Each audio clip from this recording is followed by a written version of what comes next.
Frustrated with low conversion rates of your website? Or maybe you are wondering what can you do in order to make your website actually sell more for you.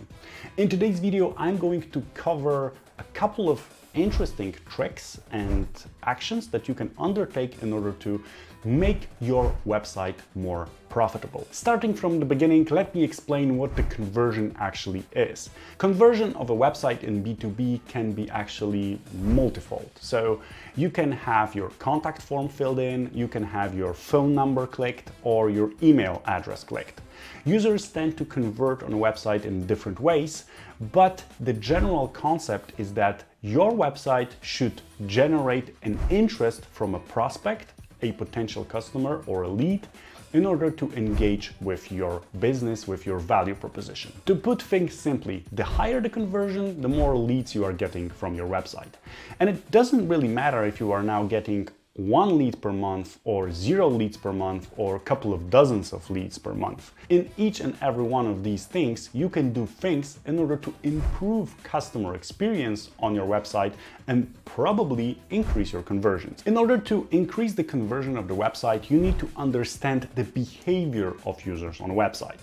And one of the tools that you can use for this purpose is, of course, Google Analytics. In Google Analytics, you can check the user journey on your website so you can determine what the users are actually clicking, where, and what leads them to go to contact form or clicking your phone number. I have a separate video on Google Analytics, so if you would like to check it out, just click somewhere here. And then what I would like to focus on today are heat maps.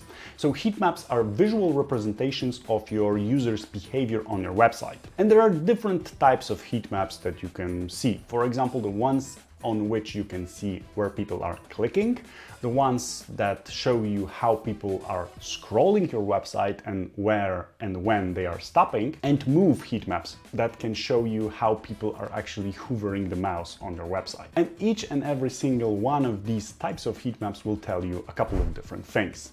You can understand when people are stopping on your website, which probably means what is the most important thing for them.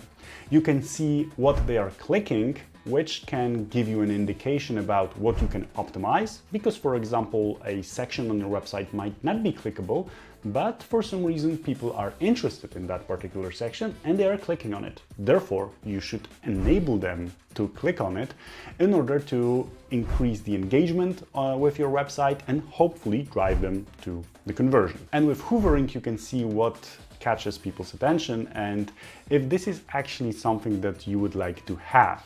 Because in some cases, and I had that in the past, people are actually drawn into shiny objects on your website that do not serve you any business purpose.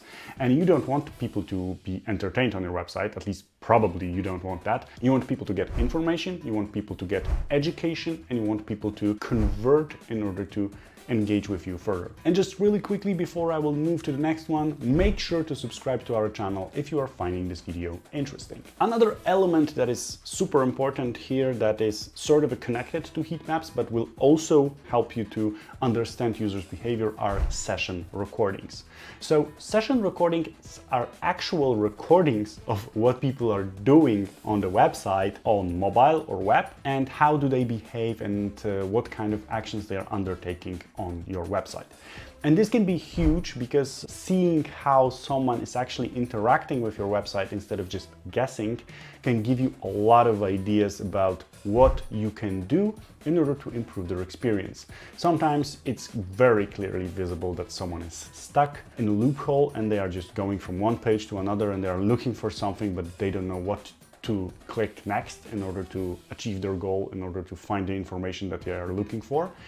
And also sometimes you can see that people are just getting bored or they are getting frustrated because they are clicking like crazy and so on. These things can tell you a lot about your user's behavior and also can be a way of getting constructive criticism for your website and for you to optimize certain things. And the last feature that can be a goldmine for feedback are actual feedback polls or surveys that you can implement on your website.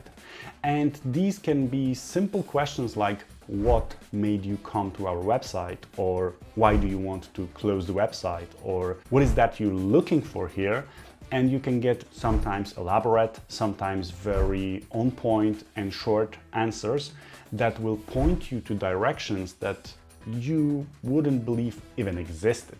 So people are looking for stuff on your website and would like to educate themselves, would like to learn about things that you and your marketing department haven't thought about in the past. And this is a great way to have more information from your audience to get more valuable content out there. These surveys can be run based on various criteria, like when someone is trying to close the website or after a couple of seconds of being present on a particular subpage. You can choose a lot of different angles to it, but this can give you a lot of ideas and information, trust me.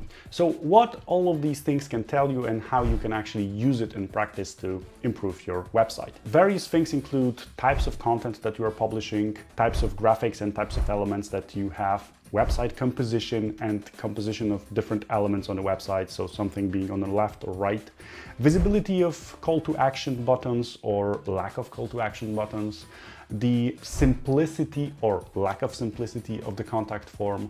There are a lot of things that you will understand as you will observe someone's behavior or behavior of groups of people on your website. The tool that I am personally using for this purpose is Hotjar, which is very simple to implement. You can do this either through WordPress add-on or through Google Tag Manager. It's free to use, so if you don't want to stretch your budget, it's a pretty straightforward option for you. If you have any questions about heat maps and other types of conversion rates improvement tools, let me know in the comment section down below. If this video was anyhow interesting for you, please do subscribe to our channel. I hope you enjoyed it. Thanks for watching and have a great rest of your day.